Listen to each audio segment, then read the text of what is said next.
তো বিপদে পড়ছে। বাবা, মা, নাইট ক্লাবে চাকরি খোঁজার জন্য গিয়েছিলে তুমি? বাবা, সেখানে অন্য একটা ছেলের সাথে ডান্স করতেছিল। একদম আলগা পিরিতি দেখাইতে আসবে না। আমার যত বিপদ আসুক, আমি যদি মইরাও যাই না, তাও জীবনে অনেকের ফোন দিবি না। ওরে বাপ রে বাপ, এটা দেখি পুরান কাহিনী। হ্যাঁ, তোমার বন্ধু রাতুল, সে অলরেডি জেনে গিয়েছে তুমি বৃষ্টি ম্যাডামকে বিয়ে করেছো। আমার স্বপ্ন কি জানেন? রাস্তার ফকিরকে আর একবার রাস্তায় নামানো। রাতুল? কোন রাতুল?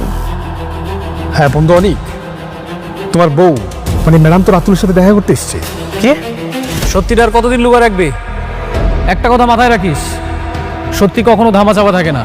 আমার মেয়ের কষ্ট কিন্তু আমি একদম সহ্য করতে পারি না। স্যার, কি লাগবে বলেন। হ্যাঁ, একটা মেনু কার্ড দাও। তোমরা দুজন এমন ভাবে কথা বলছো, মনে হচ্ছে তোমরা খুব ভালো করে একে অপরকে চিনো। ও আমাদের অফিসে কাজ করতো। তুমি বাবা কার কাছে এসেছো? আমি আপনাদেরকে একটা গুরুত্বপূর্ণ নিউজ দিতে এসেছি। আপনারা চাইলে আমার সাথে বস্তিতে যেতে পারেন। আমি ওর শ্বশুর শাশুড়ি এবং ওর প্রথম স্ত্রীর সাথেও আপনাদের দেখা করিয়ে দিতে পারি। অনেক, ও যা বলছে তা কি সত্য? তুমি বৃষ্টিকে বিয়ে করার আগে আরেকটা বিয়ে করেছিলে? বাবা, আমার সন্দেহ হচ্ছিল, কিন্তু এখন রাতুলের কথা শুনে সব পরিষ্কার হয়ে গেছে। একটু আগে যাকে কাজের মেয়ে হিসেবে পরিচয় দিয়েছিলে, আসলে সে তোমার স্ত্রী। তুই কি সব জানতি? না বাবা, কিন্তু আমি ওর প্রথম স্ত্রীকে চিনি। আজকেও তার সঙ্গে আমার দেখা হয়েছে। ছি, ছি, ছি, ছি, ছি। এত বড় প্রতারণা! অনেক, তুমি এটা কিভাবে পারলা? আঙ্কেল, ও শুধু আপনাদেরকেই ঠকায়নি, ও তার প্রথম স্ত্রী আর তার পরিবারকেও ঠকিয়েছে। ও সবাইকে না জানিয়ে বিয়ে করেছে, আর এখন সম্পত্তির লোভে বৃষ্টিকে বিয়ে করেছে। ও একটা স্বার্থপর। অনেক, আমি ভাবতেই পারছি না তুমি এত নিকৃষ্ট। সরি। What sorry? সম্পত্তির লোভে আমার সহজ সরল মেয়েটাকে বিয়ে করে এখন তুমি সরি বলছো? তোমার একটা সরি দিয়ে দুইটা মানুষের জীবন নষ্ট করে তুমি পাপ ঢাকতে চাও?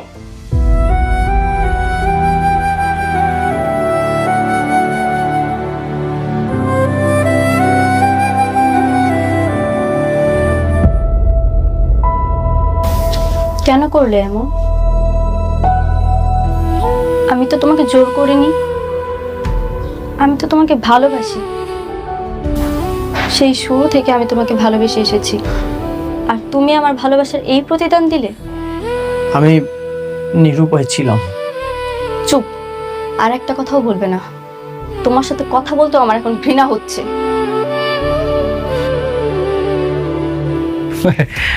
দেখুন আঙ্কেল, আমি আসলে চাইনি এরকম একটা ইনফরমেশন দিয়ে আপনাদেরকে একটা বিব্রতকর পরিস্থিতির মধ্যে ফেলি, কিন্তু বৃষ্টিকে তো আমি সেই শুরু থেকে আমার নিজের ছোট বোনের মতো দেখতাম। তাই ভাবলাম যে এই ইনফরমেশনটা দিয়ে একটা বেঈমান প্রতারকের হাত থেকে আমার বোনটাকে আমি বাঁচাই।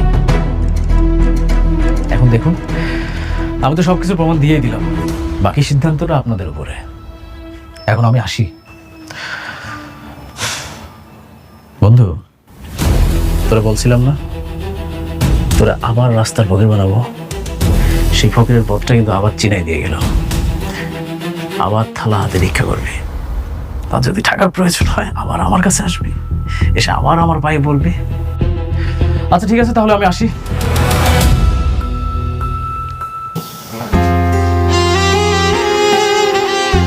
এতদিন আমার ভালোবাসা ছিল একতরফা, কিন্তু যেদিন থেকে তোমাকে বিয়ে করেছিলাম, ভেবেছিলাম আমি যেভাবে তোমাকে ভালোবাসি ঠিক তেমনি তুমিও আমাকে ভালোবাসবে। কিন্তু আমি ভুল ছিলাম। তুমি কখনো আমাকে ভালোই বাসোনি, আর আজকের যে আঘাতটা তুমি আমাকে দিলে না, এর জন্য আমি তোমাকে কখনোই ক্ষমা করব না, কখনোই না।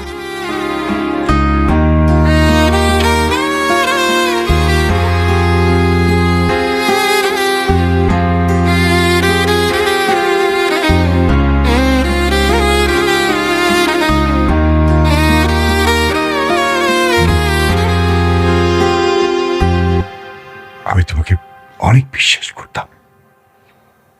আমার মেয়ে তোমাকে অনেক ভালোবাসতো। এটা তুমি কি করলা? তুমি আমার মেয়ের সাথে চিট করছো, আমার সাথে চিট করলা। ছি, এটা আমি তোমার কাছ থেকে আশা করিনি। আমার মেয়ের যদি কিছু হয় না, আমি তোমাকে ক্ষমা করবো না, তোমাকে আমি ক্ষমা করবো না।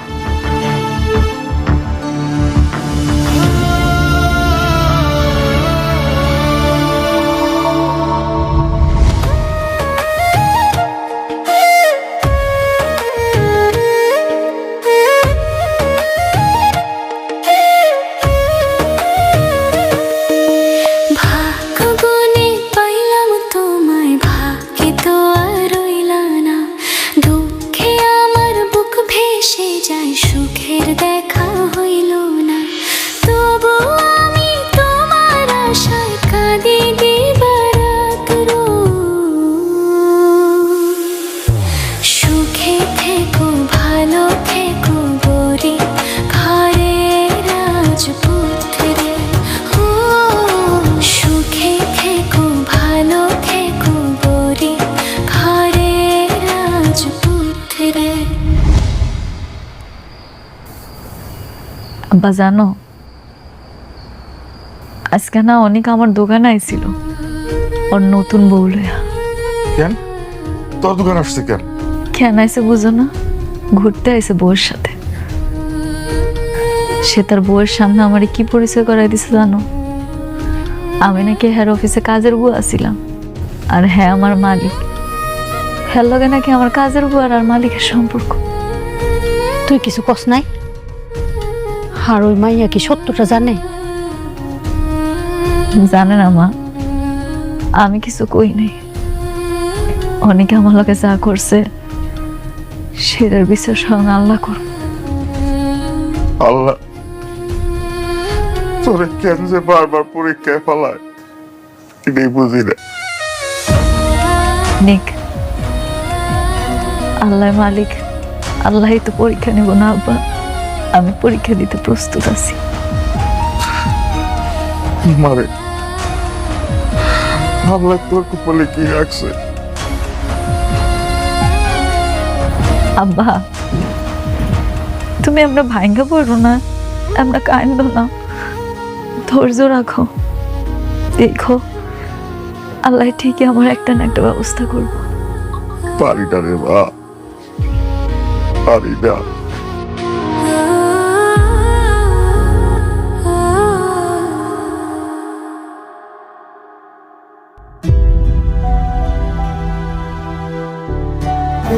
তুমি এখন কি চাও? কোন বিষয়? তুমি কি আমাকে ডিভোর্স দিয়ে মেঘলার কাছে চলে যাবে, নাকি আমার সঙ্গেই থাকবে? আমি জানি না, আমার না সত্যি ভাগ্যটা খারাপ। কি করব না করব কিছুই বুঝতে পারছি না।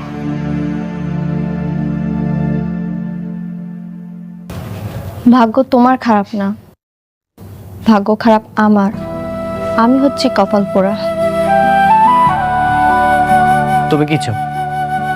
তুমি আমাকে ডিভোর্স দিয়ে বাসা থেকে বের করে দিতে চাও? আমি জানি না কি করব, কি করা উচিত আমার। আমি সত্যি জানি না।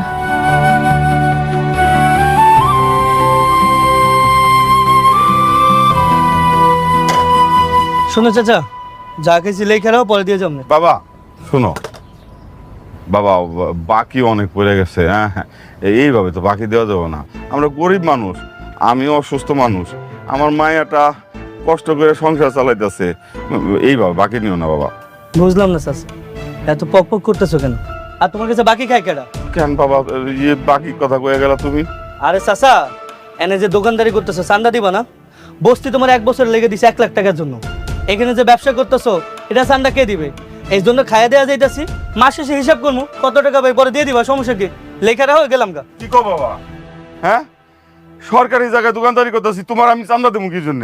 আমার চান্দা দিবা কি লেখা? মানে এটা জায়গা সরকারি হইতে পারে, কিন্তু এটা আমার দখলে আছে। আমি যা বলবো তাই হবে। তোমার বলছি লেখা রাখো, মাস শেষে হিসাব করবো, কয় টাকা পাই তারপর দিয়ে দিবা। না বাবা খারাও,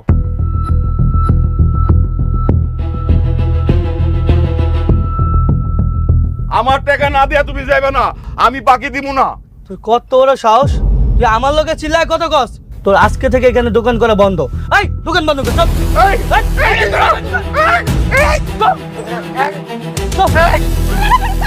ছাড় কইতাছে, ছাড় তুই। তোর এত বড় সাহস আমার আব্বারে মারতেছস? তোর আব্বারে মারবো না কি করবো? তোর আব্বা আমার কাছে টাকা চাইলো কেন? টাকা চাইবো না তো কি করবো? আয় হারামজাদা, কি করবো? তুই দিনের পর দিন বাকি খাবি আর আমার আব্বার টাকা চাইলে দোষ। কি বাকি? তোর আব্বার দোকানে বাকি খেয়েছি কাটা, আমি এখানে চান্দা নিতে এসেছি। ঠিক আছে, তোর বাপের ছেড়ে দিলাম। তোর গলা যেহেতু এত জোর, আমিও দেখতে চাই তুই কত চিল্লাইতে পারিস। চল আজকে চিল্লাম।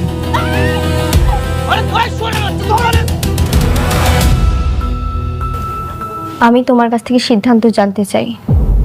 তুমি কি চাও সেটা জানা আমার খুব জরুরি। বলো তুমি কি চাও?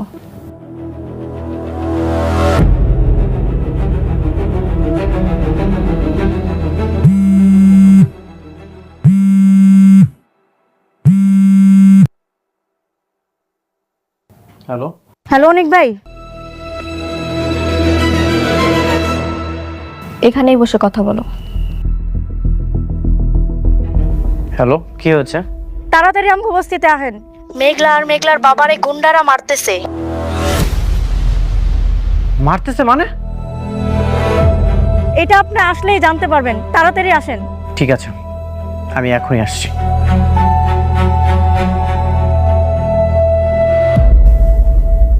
আমাকে যেতে হবে। কোথায়? প্রথম স্ত্রীর কাছে?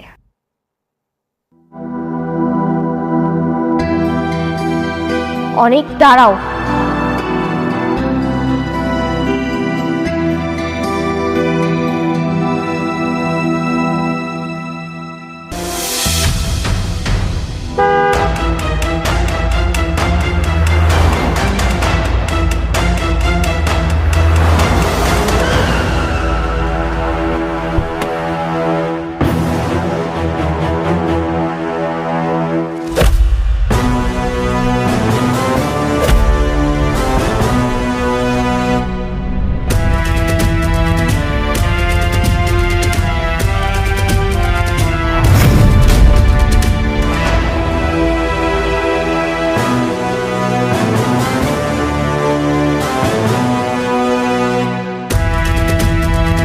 আব্বা, আব্বা ওটা আব্বা।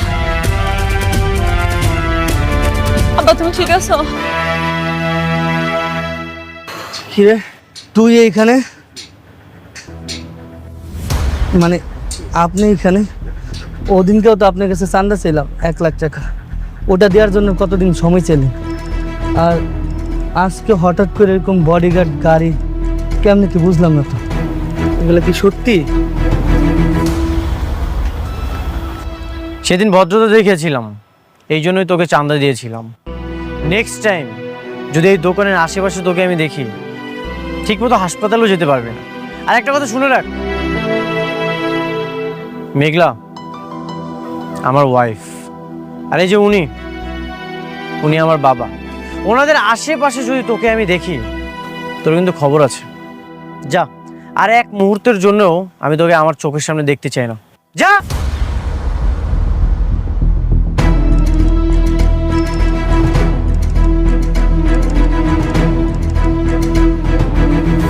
কি করুণা করলেন? আপনার করুণা না আমাকে দরকার নাই। আপনি যদি ভাইবা থাকেন, আপনি উপকার কইরা আমাকে খুব খুশি করে ফেলাইছেন, সেটা আপনার ভুল ধারণা। হ্যাঁ ভুল, সত্যি সবকিছু ভুল। তোমাদের বিপদে আপদে সাহায্য করাটাও না ভুল। তোমার বাবা অসুস্থ ছিল, তার অপারেশনের জন্য এতগুলো টাকা দরকার ছিল, কই কেউ তো 1 টাকা দিয়েও হেল্প করেনি, 5 টাকাও পর্যন্ত দেয়নি। সব মিলিয়ে 5 লক্ষ টাকা দরকার ছিল। এতগুলো টাকা কোথায় পেতাম? সেই টাকার জন্য তো আমি বিয়েটা করলাম, তোমাদের জন্য এত কিছু করলাম, আর সেই তোমরাই আমাকে ভুল বুঝতেছো। একটা বড় আমাকে বোঝার চেষ্টাও করলে না।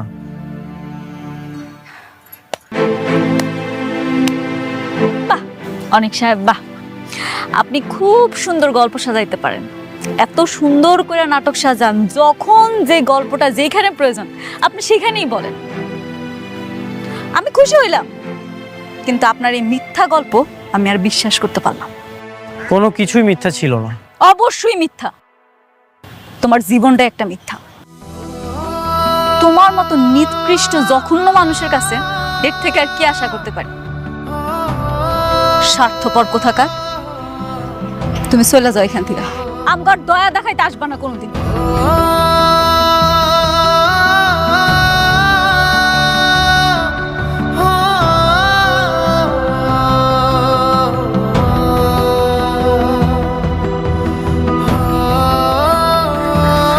আব্বা, তুমি ঠিক আছো? ব্যথা পাও নাই তো পায়ে? ঠিক আছে মা, আমি ঠিক আছি। চল আব্বা, এ আব্বারে ধরে আন।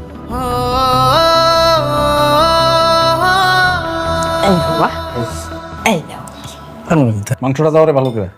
ও আর নেবো না, এই থাক তুমি নাও, নেবে তুমি।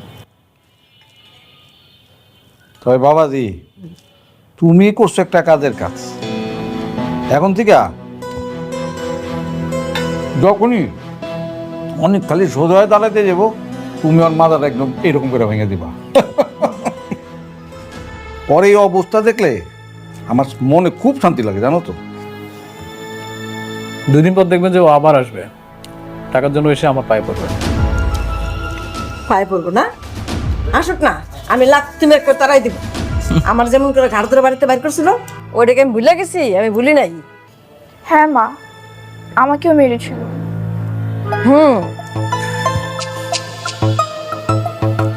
আবারও সবকিছুর প্রতিশোধ দিব। আগে ওকে একটু কান্নাকাটি করতে দেন, তারপর আবার ব্যবস্থা নিব।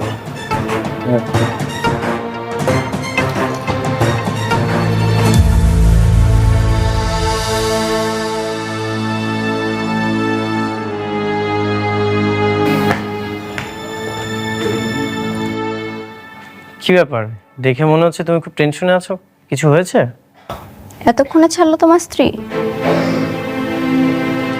আমি তো একটা কাজে গিয়েছিলাম। কাজটা যে কি সেটা আমি খুব ভালো করেই জানি।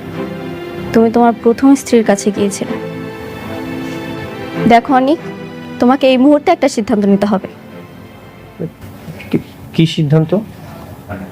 এভাবে তো তুমি 2 নৌকায় পা দিয়ে চলতে পারবে না, আর আমি কোনো সতীনের সংসারও করব না। এই দুজনের মধ্যে তোমাকে যে কোনো একজনকে বেছে নিতে হবে। মানে? ও মানে বুঝতে পারছো না? আমি ক্লিয়ার করে বলে দিচ্ছি।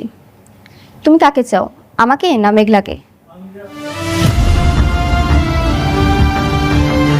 তোমার কাছে আমার ঠাঁই আছে মানেই আমার অভাব বলতে কিছুই নেই। তোমার কি মনে হয় আমি এখনো অতীত নিয়ে পড়ে আছি? আমি তোমাকেই ভালোবাসি, তোমার সাথেই থাকতে চাই। তাহলে তাকে ডিভোর্স দিয়ে দাও। ঠিক আছে, তুমি একদমই চিন্তা করো না, আমি ডিভোর্স দিয়ে দিব।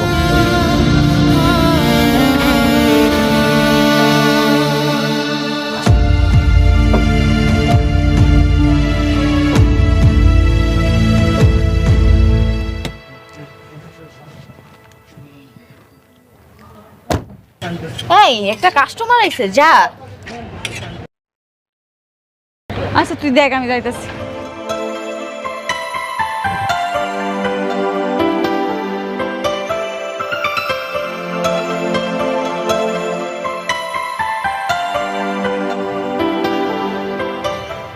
Sir, madam. আরে ভাবি, আপনি? এই কি আপনার এখানে? রাতুল তো বেইমানি করে বড়লোক হয়ে গেছে, তাই বুঝি আপনি আপনার কাজ নিজেই নিজেই করতেছেন। এটা কিন্তু খুব ভালো করছেন, নিজেরটা নিজেরই ভাবতে হয় সবসময়। আমি না আপনাগুলো কথা কইতে চাইতেছি না, আপনারা চলে যান। এটা কেমন কথা আপনি বললেন? আমরা হচ্ছে আপনার কাস্টমার, কাস্টমার লক্ষ্মী। কাস্টমার যত আসবে তত আপনার ইনকাম হবে, আর ইনকাম হলে আপনি বেশি বেশি টিপস পাবেন। না, দরকার নাই তো, আপনাকে টিপস আমার দরকার নাই। আপনারা শুধুমাত্র আপনারা আমার পেটের সন্তানটারে মারছেন, আমার সংসারটা আপনারা ধ্বংস করে ফেলাইছেন। শোনো, বাচ্চা নষ্ট হয়েছে ঠিক আছে, সেটা তোমার জন্য খুব ভালো হয়েছে না? অনেক তো দ্বিতীয় বিয়ে করে আরেক জায়গায় চলে গেল, তাইলে তুমি সেই বাচ্চাটা নিয়ে এখন কি করতে কও? এখন বরঞ্চ ভালো হয়েছে, বাচ্চা কাচ্চা নাই, তুমি টপ করে একটা বিয়ে করতে পারবা। একদম ঠিক কথা বলছেন আপনি আন্টি। তো ভাবি, আমি কি আপনার জন্য একটু পাত্র খুঁজবো নাকি? ডিভোর্সি সুন্দরী ভাবির জন্য একটা সুন্দর সুযোগ্য পাত্র। দেখেন, এটা আমার দোকান, আপনাকে সুন্দর করে কইতেছি এখান থেকে চলে যান। কাস্টমার হলো লক্ষ্মী, আমি আপনাদের সাথে খারাপ ব্যবহার করবো না, আপনারা চলে যান। আরে ভাবি, আমরা তো এখানে থাকতে আসি নাই, আমরা তো আজকে প্রথম আসছি আপনার এখানে, যেহেতু খাইতে পারলাম না, তার একটা কাজ করি, আপনাকে কিছু টিপস দিয়ে যাই। এটা আপনার টিপস। আপনাদের টিপস আমার দরকার নেই, দয়া করে এখান থেকে চলে যান। আরে শোনো না, রাখো রাখো। রাতুল বাবাজি এমনিতেই রাস্তার ফকির মিসকিন রে টাকা দিয়ে দান করে, তোমারও নাই দিল, রাখো, কাজে লাগবে। আপনারা যাবেন। আচ্ছা ঠিক আছে ভাবি, রাগ করেন কেন? আমরা চলে যাচ্ছি, কোনো সমস্যা নেই। ঠিক আছে, থাকবেন, ভালো থাকবেন। আসসালামু আলাইকুম। চলো তো বাবাজি, চলো। শয়তানের বাচ্চাগুলা ইচ্ছা করে হেরাইছে, আর এমন একটা ভাব করে গেল যেন হেরা কিচ্ছু জানে না। আমার শান্তিতে থাকতে দিব না।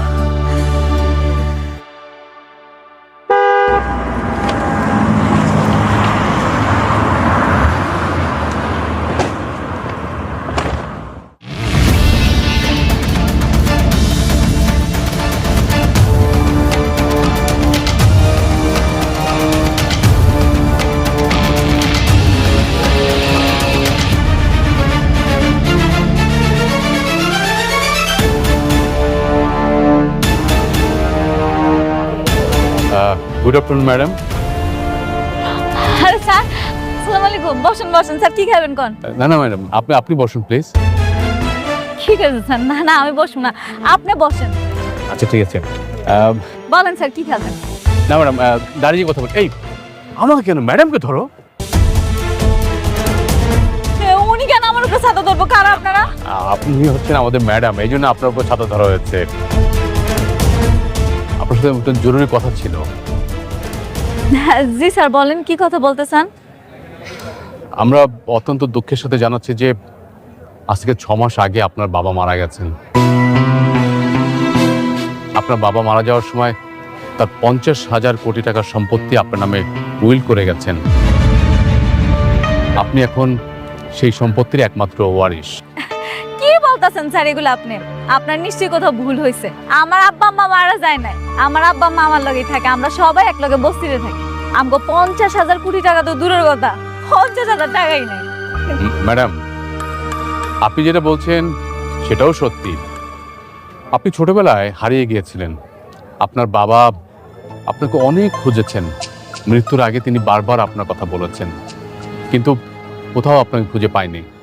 আমরাও আপনাকে খুঁজেছি, তারপর আপনাকে এই তো আমরা খুঁজে পেলাম অনেক চেষ্টার পরে।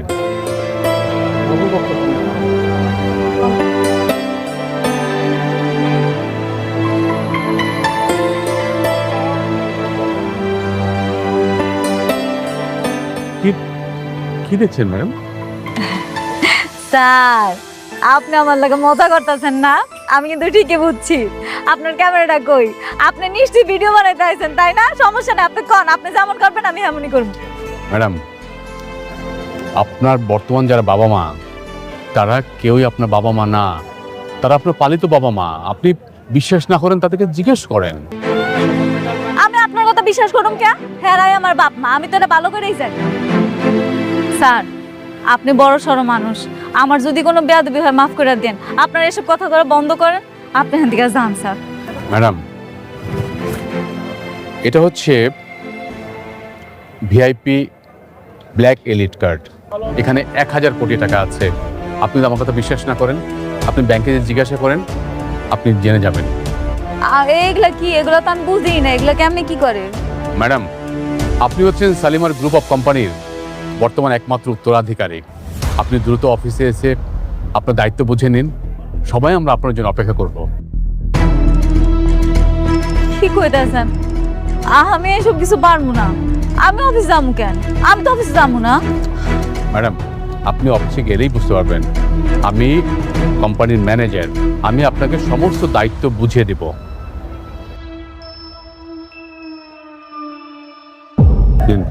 কার্ডটা রাখেন।